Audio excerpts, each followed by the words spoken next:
Hola amigos, el día de hoy vamos a visitar el Museo del Palacio Postal. Es uno de los edificios más emblemáticos del centro de la Ciudad de México. Actualmente, este edificio se sigue utilizando para enviar y recibir correspondencia, que incluye cartas, paquetes, postales y muchas otras cosas más. De hecho, a las afueras de este recinto existen varios vendedores de postales que tienen imágenes de la Ciudad de México para los turistas que quieren enviarle a sus familiares alguna de estas tarjetas.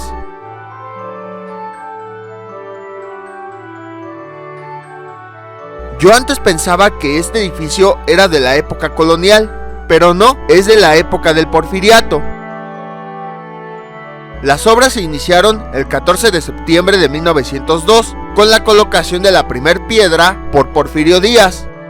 El diseño del edificio fue obra del arquitecto italiano Adamo Boari.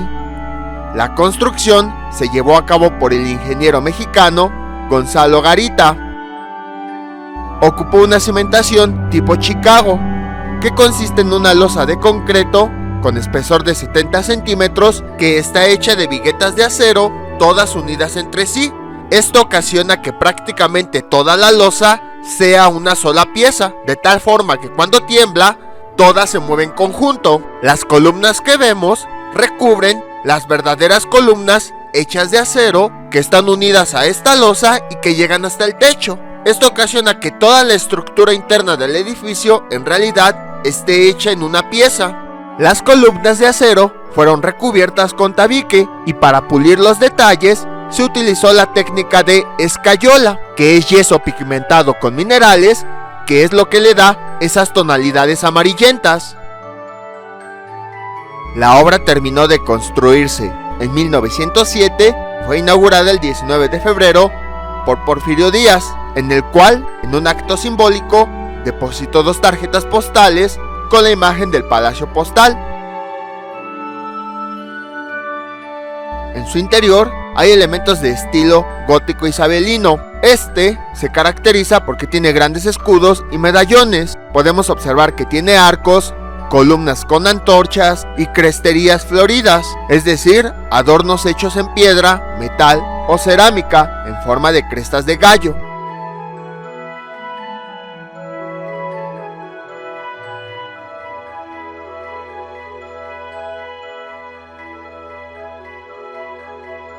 Fue declarado monumento artístico el 4 de mayo de 1987.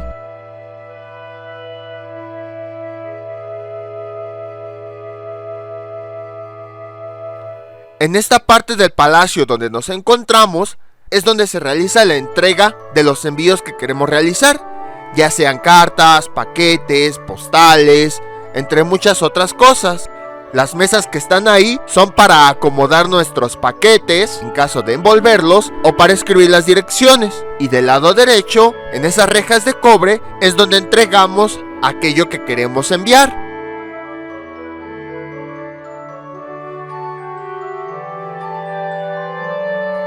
El Palacio Postal tiene 2 entradas. Una para acceder directamente a las oficinas de correo, que es donde estamos. Y la otra es para acceder al museo y para visitar turísticamente este lugar. Vamos ahora a la otra entrada. Listo, ya accedimos a la otra entrada y lo primero que vemos es una vista principal de este edificio con su escalera principal de fondo. La escalinata del hall principal está realizada con mármol mexicano y herrería de bronce. En el último piso se encontraba el Museo Naval del Distrito Federal, pero ya fue cerrado de forma permanente. Desconozco por qué ya no está en funcionamiento. ¿Y saben por qué a veces pensamos que este edificio es de la época colonial? Porque su estilo arquitectónico es el eclecticismo, que es una tendencia que mezcla elementos de diferentes estilos y épocas de la historia, principalmente en el arte y en la arquitectura. Por esa razón tiene un estilo así combinado como del Porfiriato y de la época colonial. Incluso a veces también lo definen como un estilo de diferentes épocas que no tienen nada en común. De este lado tenemos algunas de las vitrinas que tienen algunos objetos a los cuales les imprimieron una imagen del Palacio Postal. Al ir girando, del lado izquierdo es donde tenemos el museo, que tiene algunos de los artefactos que se usaban antes en la entrega de paquetes. Ese lo visitaremos al final. Ahorita en este momento lo que estamos viendo es uno de los ascensores del edificio para llegar a los pisos superiores. Podemos observar que el acceso a las escaleras ya está restringido. Por esa razón colocaron esa banda roja. La verdad desconozco por qué fue que se prohibió el acceso. Antes sí se podía subir a ellas, ya que como habíamos comentado, en el cuarto piso estaba el Museo Naval de la Ciudad de México.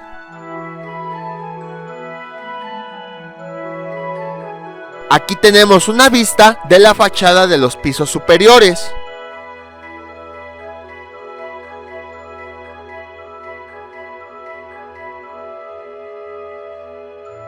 Y bueno, a veces en una fotografía se pueden disfrutar mejor los sitios. Entonces aquí les dejo una fotografía tomada desde la parte de abajo de las escaleras, para que vean los pisos superiores.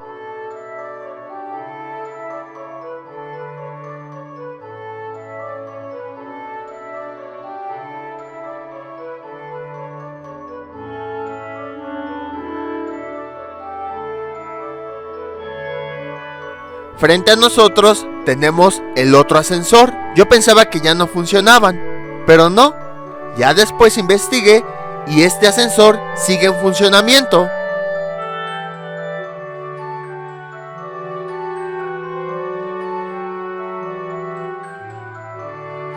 Vemos que de este lado la escalera también está cerrada. Sin embargo, vamos a acercarnos un poquito para poder ver la fachada de los pisos superiores. Y aunque el acceso está restringido, nosotros sí pudimos conocer los pisos superiores. Más adelante les mostraré las vistas de los otros pisos.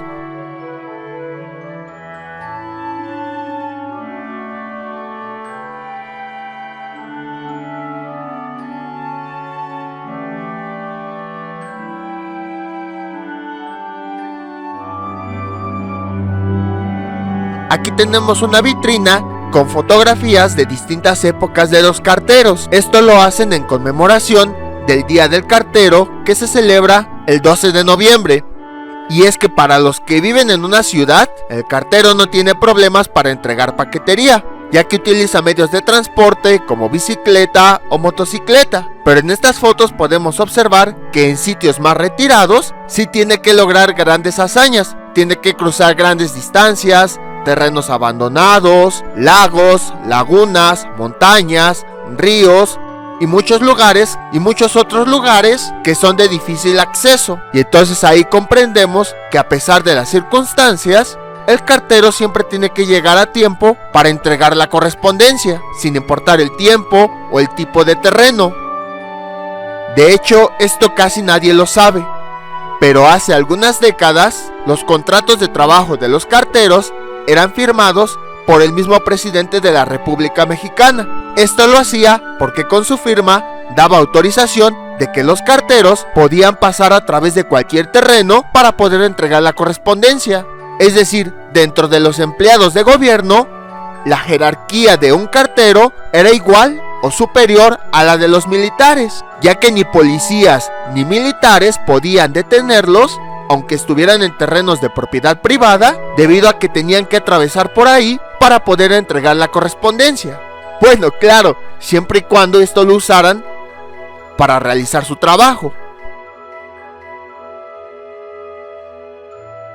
Aquí tenemos otra vista de la fachada de los pisos superiores, pero ahora los que están del mismo lado de la entrada del palacio, que no habíamos visto a su momento.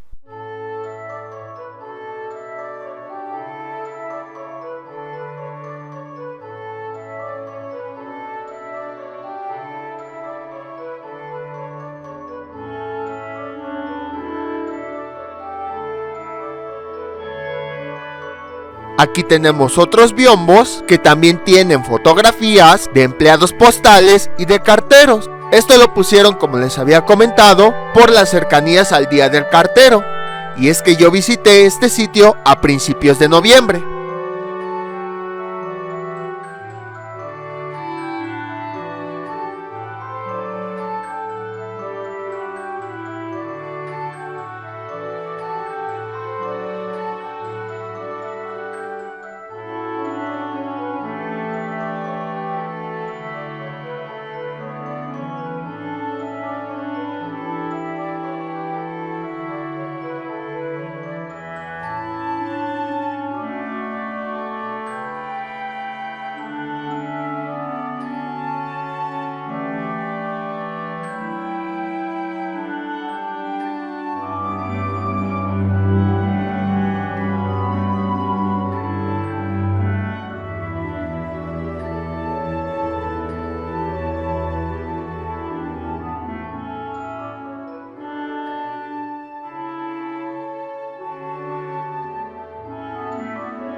Esta escultura hecha de bronce y acero, realizada por Rodrigo de la Sierra Díaz, se le conoce como el Mensajero.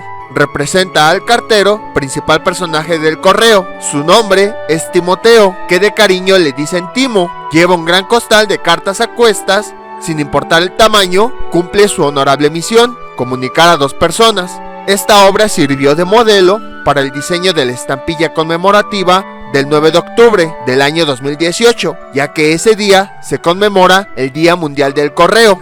Ese día fue especial para los correos de los 192 países pertenecientes a la Unión Postal Universal.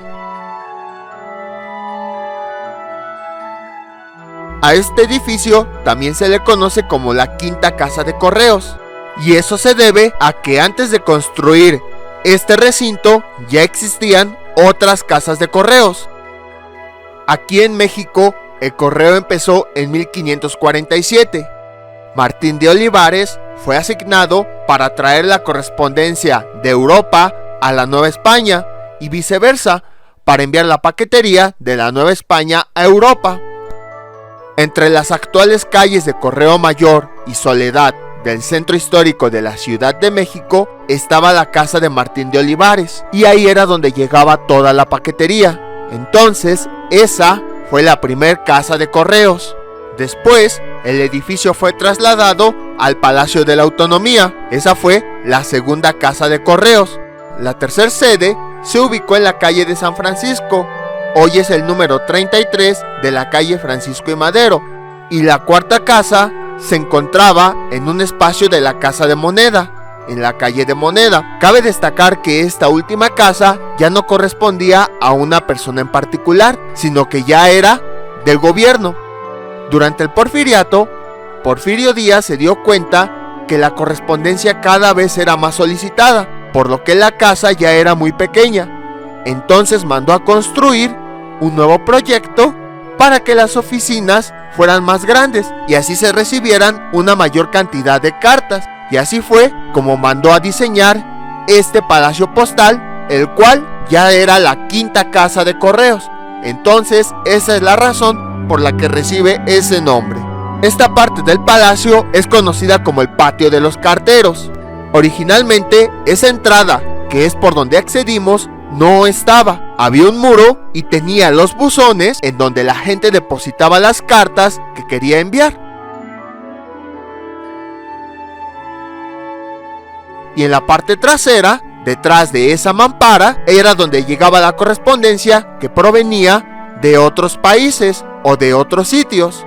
Ya después, la correspondencia se enviaba a Buenavista y de ahí se distribuía a los puntos a donde se tenía que enviar. O también se enviaba a los puertos en donde estaban anclados los barcos que las enviaban a otros países.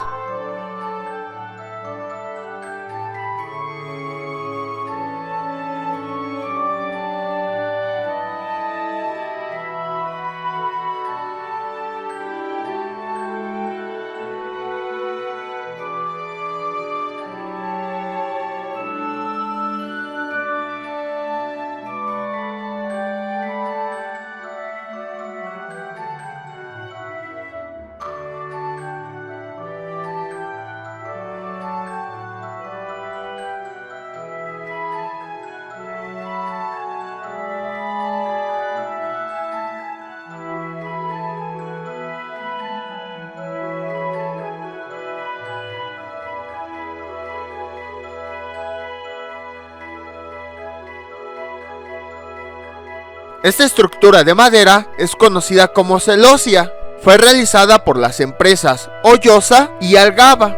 Su función principal es dividir el espacio, pero sin fragmentarlo, y además permite el paso de la luz generando un juego de sombras y creando figuras geométricas según el ángulo del cual se mire. Y bueno, ahí vemos que está restringido el acceso, y ahí sí no podemos pasar.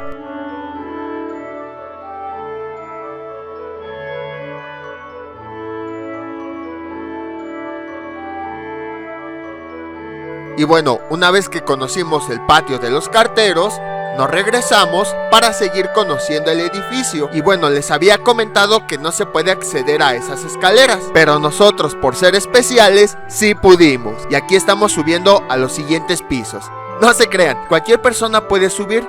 Simplemente necesita agendar una visita guiada al correo que voy a dejar en pantalla para que un guía los pueda llevar. Y lo mejor es que no tiene costo. Y se los comento porque muchos no saben que se pueden realizar visitas guiadas. Todos creen que solamente se puede recorrer la planta baja. Este palacio fue construido con mucho detalle precisamente para hacerle honor a su nombre, que literal fuera un palacio. Alrededor de la fachada podemos observar que hay algunos años grabados. Estos corresponden a algunas de las fechas más importantes. Por ejemplo, tenemos 1580, que fue cuando a Martín de Olivares lo nombraron como corresponsal del correo de la Nueva España. También tenemos a 1765, año en el que fue creado el correo por tierra, y en 1766 fue creado el correo por mar. Antes no había una fecha exacta del correo, ni rutas ni nada. Se entregaban cuando se acumulaba una cierta cantidad de cartas o algún cierto peso de paquetes. Entonces, cuando se crearon el correo por tierra y el correo por mar, se establecieron fechas de entrega, horarios y rutas para poder enviar la correspondencia. En 1817 aparece la Administración General, que es cuando el correo pasa a manos del gobierno y ya no de personas particulares. En 1856 aparece el primer tren postal de México, que a nivel mundial había aparecido en 1840. En 1878, México se une a la Unión Postal Universal, que es una institución a nivel internacional que se encarga de administrar la correspondencia entre los países que estén adheridos. Si somos muy observadores, en la fachada vamos a observar algunas banderas. Estas corresponden a los países que estaban adheridos a esta institución cuando fue fundado este palacio.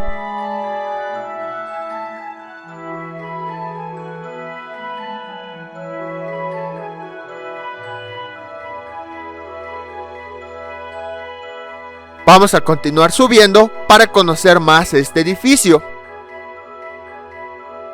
Este fue el primer edificio público de todo México que tuvo todos los servicios básicos: luz, electricidad, agua e incluso elevador. Sin embargo, los elevadores que nosotros estamos viendo no son los originales. Fueron destruidos por Banco de México y después volvieron a ser reconstruidos. ¿Qué fue lo que ocurrió? El edificio de Banco de México está detrás de este edificio. El Palacio de Correos le cedió el segundo y el tercer piso a Banco de México para que ahí hiciera sus labores. Debido a esto, destruyeron muros, puertas e incluso el elevador. Y para que se conectara con el edificio de atrás, construyeron un puente metálico que se ubicó en la fachada que estamos viendo de frente.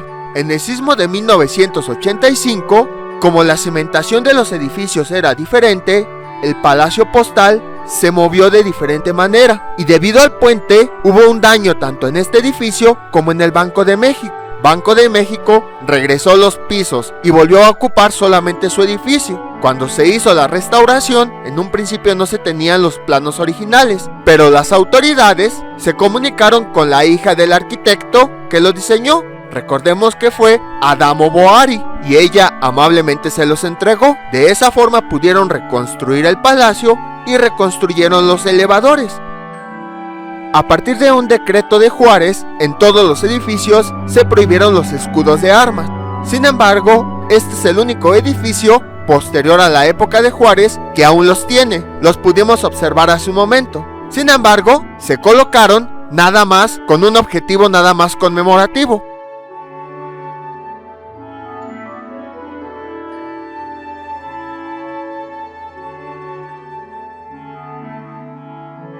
Ahora vamos a ingresar a la habitación que tenemos detrás.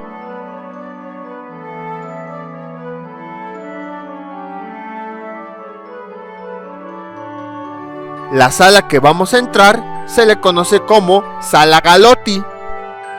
Es llamada así en honor al pintor que realizó todos los cuadros que están en la parte superior de la habitación. Para el decorado también se utilizó la técnica de escayola, nada más que en esta ocasión el yeso se combinó con minerales que dieran esas tonalidades rojizas. El 95% de esta sala sigue siendo original, casi no se ha restaurado, ya que se ha conservado así desde que fue construida.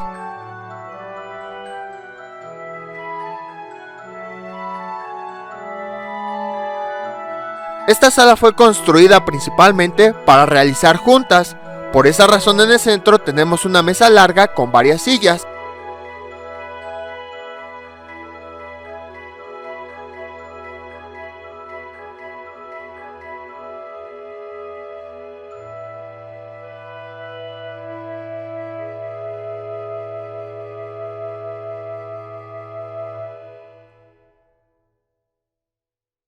Este cuadro corresponde al director de comunicaciones que dio su firma para que se realizara la construcción de este edificio.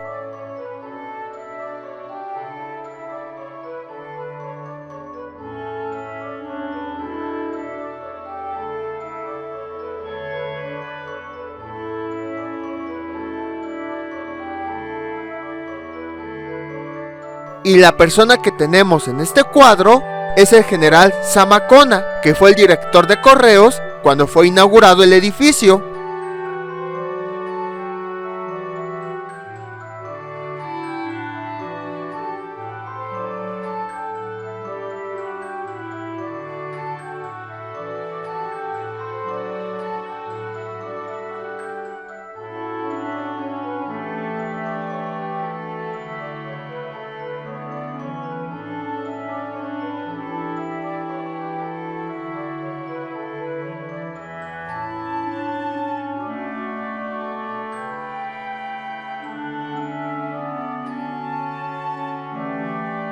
A continuación nos dirigimos a la sala continua, que es conocida como Salón Oval. Era la oficina que ocupaba el director de correos.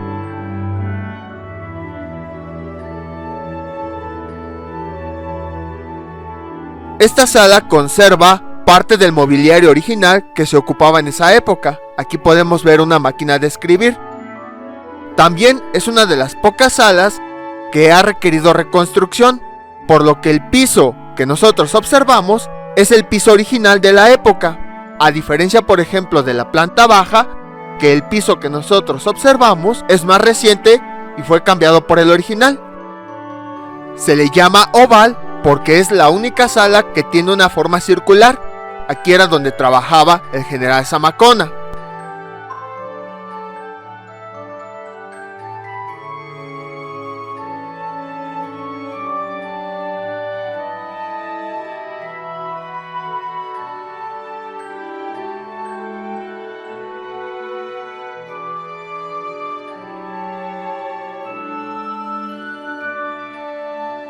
Si aquí nosotros observamos el techo, podemos ver cómo efectivamente tiene terminaciones circulares, lo que le da apariencia de óvalo.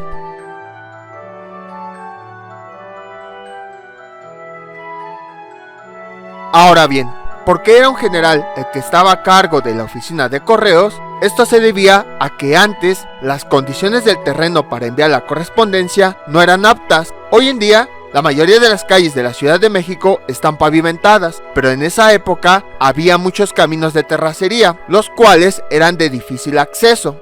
Entonces, para realizar la función, se requerían de personas capacitadas, y las únicas capaces de atravesar difíciles caminos eran los militares o el ejército. Entonces, en esa época existían 150 carteros del ejército, por lo que los carteros tenían un rango militar con un uniforme bien equipado para poder realizar estas labores. Sin importar si hacía calor, si hacía frío, si llovía o si en la calle se generaban charcos de 50 centímetros de profundidad o caminos llenos de barro y de lodo, los carteros tenían que dirigirse a entregar toda esa correspondencia. El único que era capaz de administrarlos era un general. Por esa razón es que el general Zamacona fue nombrado director de este lugar. También por esa razón, en esa época, el nombramiento de cartero lo hacía el mismísimo presidente de la República, porque con su firma era una forma de indicar que el cartero estaba por encima de cualquier autoridad y que podía pasar a través de ella para entregar las cartas. También con la firma del presidente podían dar su testimonio de algún evento que ellos hayan presenciado cuando estaban haciendo su labor. Durante la pandemia de COVID, los carteros fueron los únicos que continuaron trabajando, ya que aunque el contacto entre las personas disminuyó, la paquetería aumentó porque una mayor cantidad de personas solicitaban estos servicios para enviar cartas o paquetes a otras personas.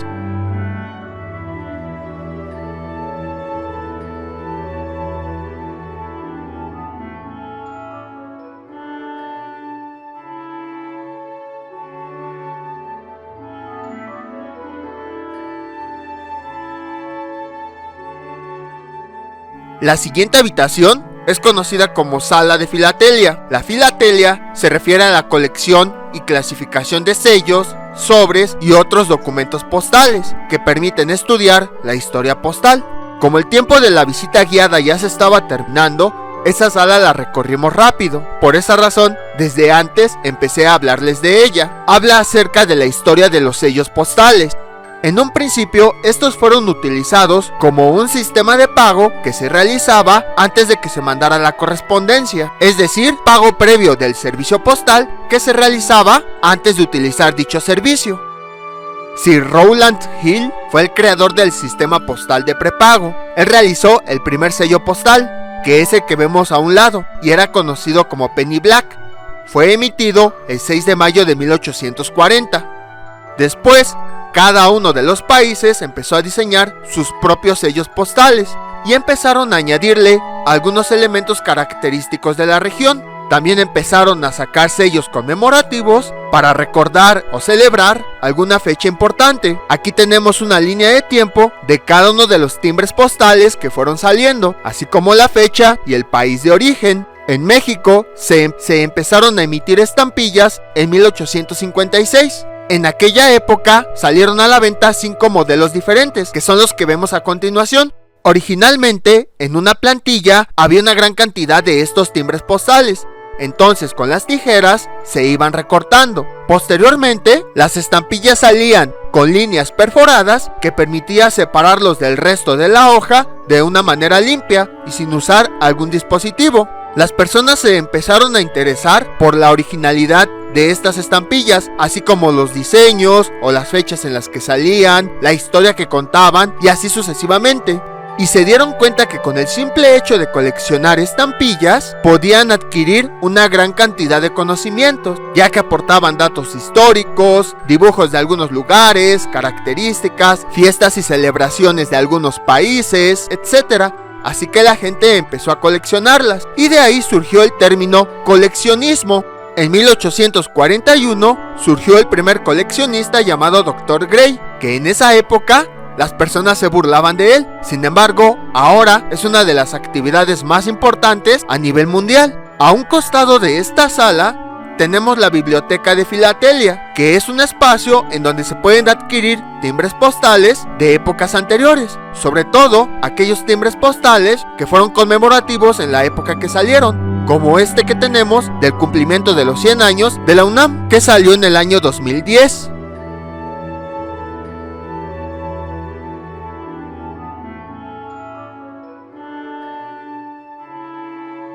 Tenemos varios carteles en gran tamaño de los timbres postales, así como en este sitio pueden adquirirlos al costo que tenían cuando salieron. Incluso pueden acceder a este lugar sin necesidad de recorrer todo el museo. Nada más en la entrada le comentan a los guardias que quieren pasar a comprar unos timbres postales y ellos los conducirán a esta habitación.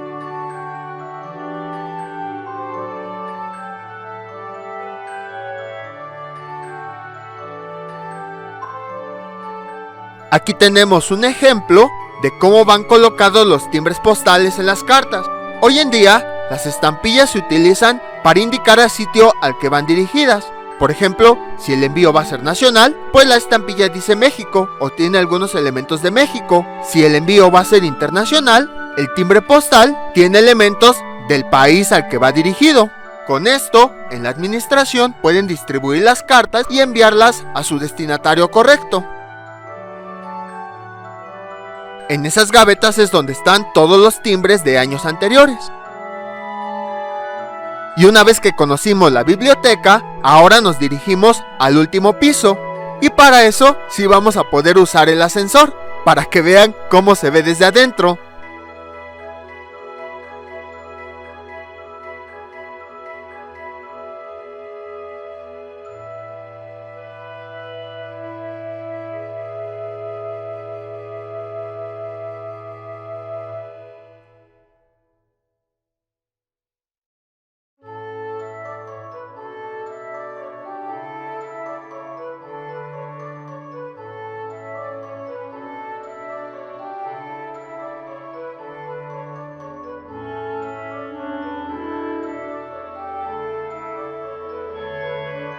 Y llegamos al último piso. Aquí era donde estaba el Museo Naval. Incluso llegué a ver fotografías de este sitio en donde están cada uno de los objetos de ese museo. Pero se los vuelvo a comentar, no sé por qué lo cerraron, no sé por qué dejó de estar en funcionamiento. En fin, ahorita nos dirigimos a la maquinaria del reloj principal. Muchos de los edificios que están en el centro histórico tienen un reloj. Ya veremos cuando visitemos el Museo del Estanquillo un reloj parecido a este. Ven que al inicio del video les había dicho que la estructura del edificio estaba formado por unas columnas que llegaban hasta el techo. Pues son esas son las columnas que están adentro, valga la redundancia, de las otras columnas más gruesas. También se acuerdan que cuando estábamos en el patio de los carteros, al mirar hacia arriba vimos un domo. Pues este piso está sobre el nivel de ese domo. Cuando Banco de México utilizó este piso, nada más lo empleó como bodega. Llegaban y aventaban todas las cosas aquí. El acumulamiento de tantas cosas durante tantos años hizo que la madera se empezara a pudrir, por lo que este piso sí tuvo que ser restaurado por completo.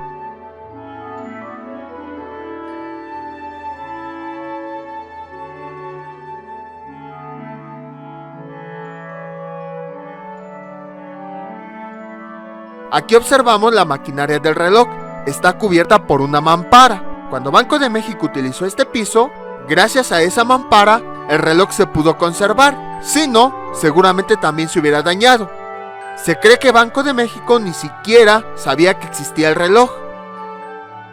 Después del sismo de 1985, cuando se realizó la remodelación de los pisos, cuando se realizó la remodelación de los niveles que salieron dañados, fue que se encontró esta maquinaria y sorpresivamente solamente se encontró un engrane dañado. Sin embargo, tardaron más de 8 meses en ponerlo a prueba, porque el maestro relojero que empezó a atender la falla tenía que colocar el engrane y tenía que venir diario para limar la pieza para que quedara ajustada. Sin embargo, ahorita ya no está en funcionamiento porque una de las piezas tiene un daño y el maestro relojero que lo estaba atendiendo murió antes de terminar con el trabajo. La carátula de este reloj hoy en día no está funcionando con la maquinaria, sino está funcionando con un pequeño reloj al cual está sincronizado. Y aquí es donde termina el recorrido general del Palacio Postal. Agradecemos al guía Alejandro Jiménez que nos brindó toda la información de este lugar. Como les había comentado, en la planta baja existe un pequeño museo. A continuación nos vamos a dirigir a este sitio.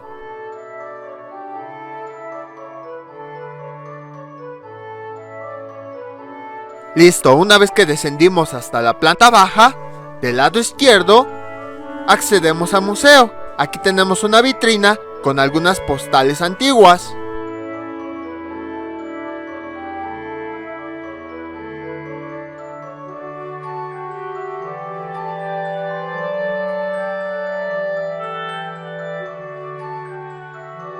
Aunque no lo crean, el correo mexicano existe desde la época prehispánica. Aquí tenemos una escultura de Painal, dios mexica que era mensajero de Huitzilopochtli. Los mensajeros se encomendaban a este dios y se dividían en tres tipos: los Painani, que transmitían la información; los Isiucatitlantli, que eran los enviados del correo express; y los Tequihuantitlantli, que eran los que daban los mensajes sobre el desarrollo de las batallas. Cuando los españoles llegaron, quedaron admirados por la organización de los empleados de mensajería y optaron por fusionar los caminos ya establecidos en nuestro territorio con los conocimientos que ellos tenían de España, y así fue como en 1580 comenzó la asignación de mensajeros para enviar el correo. Como habíamos comentado, uno de ellos fue Martín de Olivares, del cual aquí tenemos su retrato.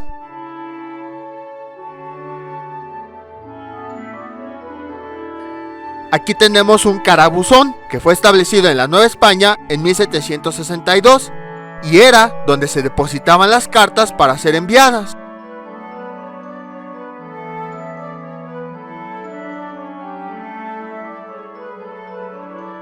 Aquí tenemos un rack con unos sacos de 1927. La función de los racks era sostener los sacos mientras se administraba la correspondencia.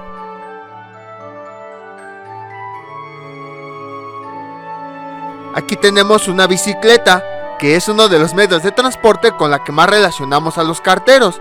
Sin embargo, hoy en día ya utilizan otros medios, como motocicleta o camionetas.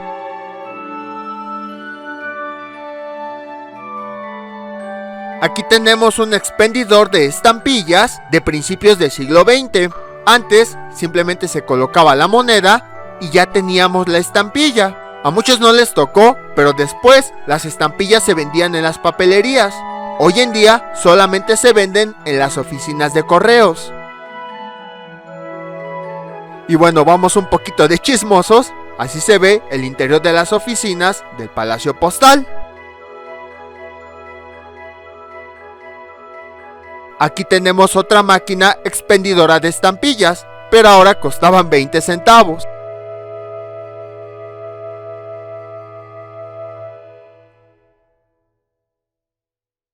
Aquí tenemos una carta postal de Sinaloa, es decir, un mapa con todas las rutas trazadas para realizar la entrega del correo.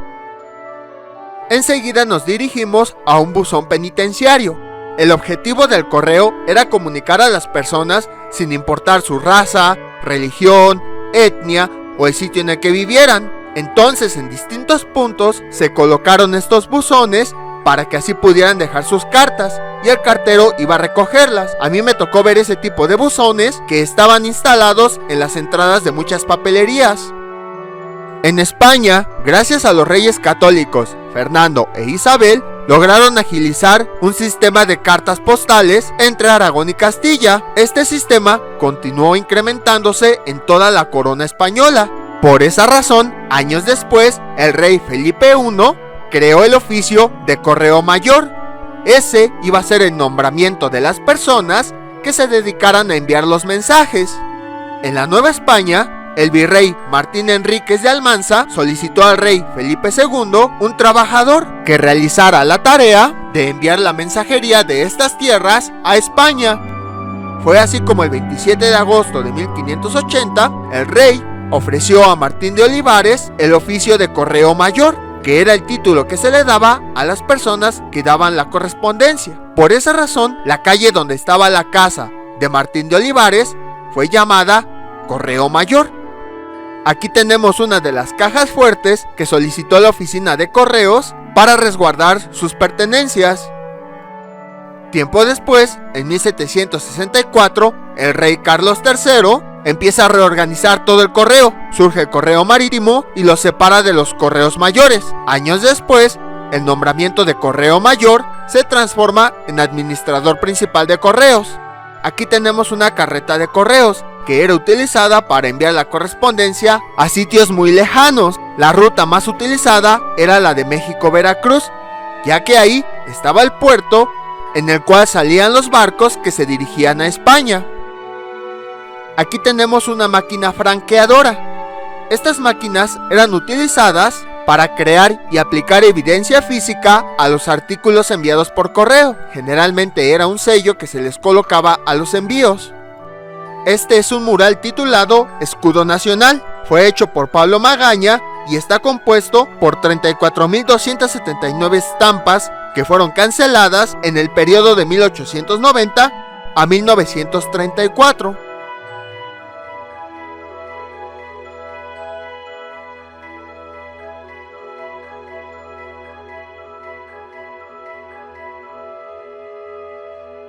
Aquí tenemos más máquinas franqueadoras. Tenían como función imprimir los franqueos, o dicho de una mejor forma, los sellos postales de los envíos.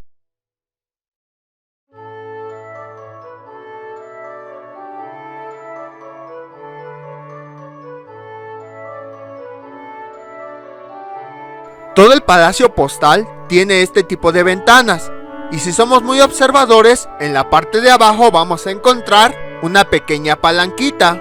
Antes, como toda la correspondencia era papel, se necesitaba que circularan corrientes de aire para que no se contaminara o no se echara a perder debido a la humedad. Entonces, esas palanquitas lo que hacían era abrir y cerrar las ventanas para que entrara dicho aire. Aquí tenemos un buzón que se empotraba en los muros en el siglo XX.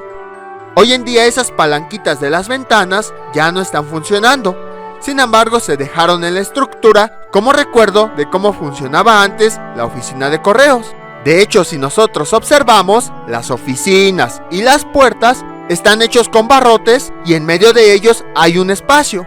Precisamente fueron diseñados de esa forma para que la humedad no se concentrara y las corrientes de aire entraran a todos los sitios.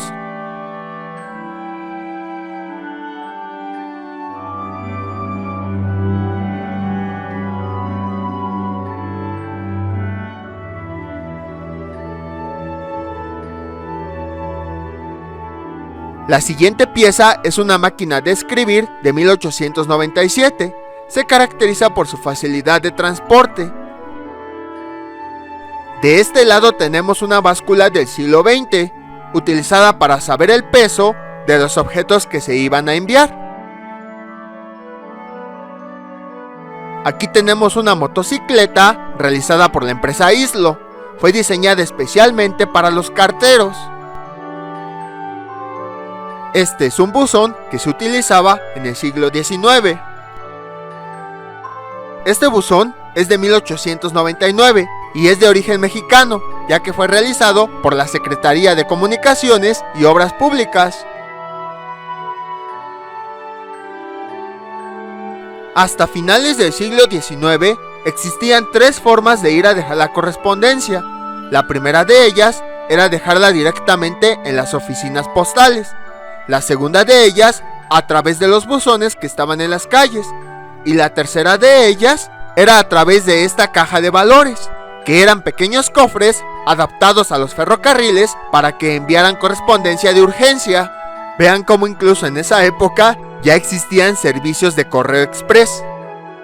Y bueno, ¿cómo fue que evolucionó el correo? Ya vimos que al principio iban en pie, después utilizaron carretas, luego utilizaron vehículos como las motocicletas, después pasó a vehículos más grandes como el tren, empleado para recorrer distancias largas. Aún en la modernidad, se mantuvieron rutas lacustres para localidades donde el camino de tierra no era una ruta viable, es decir, utilizaban canoas para desplazarse a través de los ríos. Ya en el siglo XX, se incorpora a los medios de envío la correspondencia por aviones, y la evolución de las oficinas de correo la vimos con las casas a partir de la casa de Olinares. Esta es una imagen de la portada principal del libro manuscrito de la estafeta de Xiquilpan. Contiene la relación de mensajería recibida por los correos a caballo.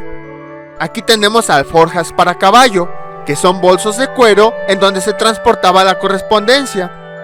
En 1794, esto se cambió por vasijas.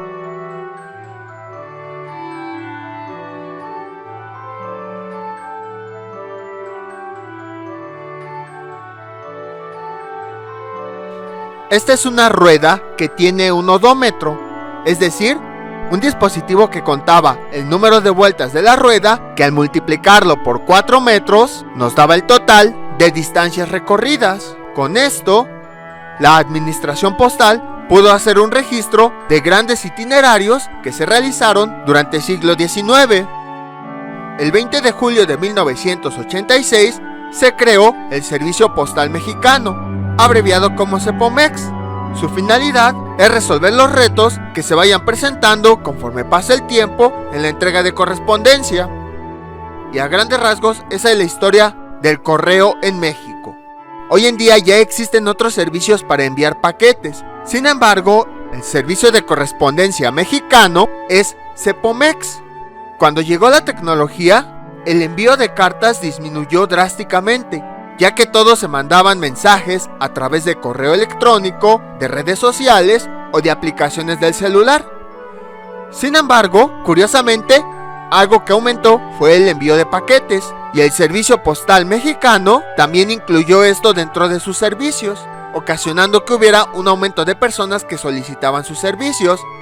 Y con esto terminamos el recorrido. Los horarios del Palacio Postal son de lunes a viernes de 8 a 19:30 horas y los sábados y domingos de 10 a 16 horas.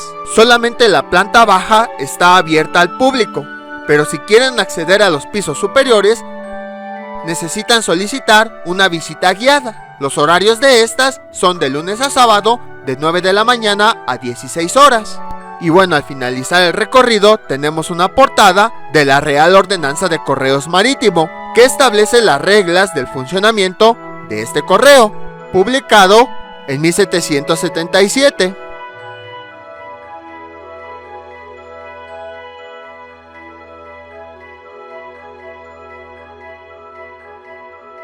Para llegar es bastante sencillo, simplemente tienen que llegar a la estación Bellas Artes de la línea 2 o de la línea 8 del metro y caminan solamente 1 minuto y van a llegar al Palacio Postal. Si se bajan en la línea 2, solamente tienen que caminar a lo largo de la avenida Hidalgo hacia la avenida Eje Central, la atraviesan y habrán llegado. Pero si se bajan en la línea 8, simplemente tienen que caminar a lo largo de la avenida Eje Central, también conocida como Lázaro Cárdenas, y en la esquina con la calle Tacuba, ahí encontrarán el edificio. Esta es la puerta de entrada del Palacio Postal. Se las pongo para que vean que también fue diseñada con rejas, con espacios para que por ahí entren las corrientes de aire. Aquí tenemos una vista completa de la entrada del palacio. Ahí está el reloj que visitamos hace un momento.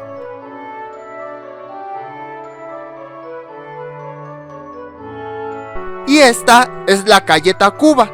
Se las menciono porque es una de las calles más antiguas de la Ciudad de México. De hecho, sobre esta estaba el puente que conectaba al Valle de México con la Gran Tenochtitlán. Espero que les haya gustado este recorrido. No olviden suscribirse, dejar sus comentarios y nos vemos para la próxima visita.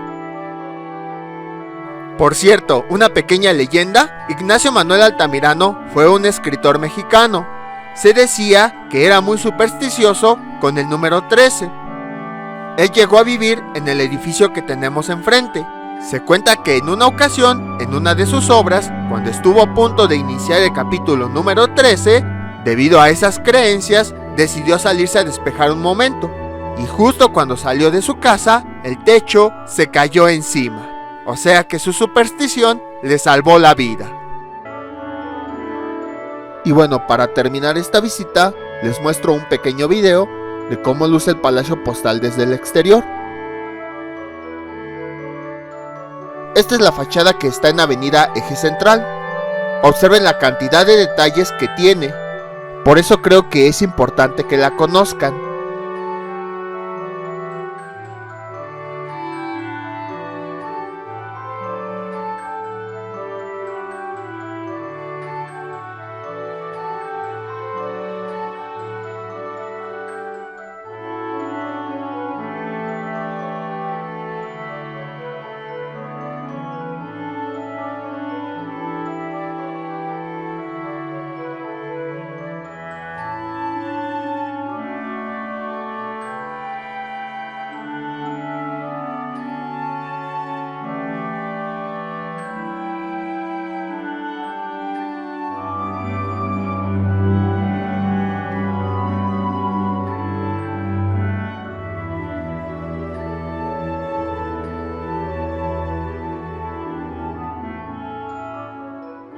Ahí en la esquina podemos ver la entrada principal.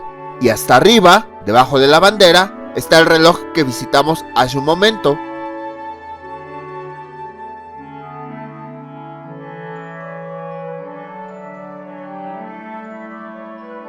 Al fondo se puede ver la calle Tacuba.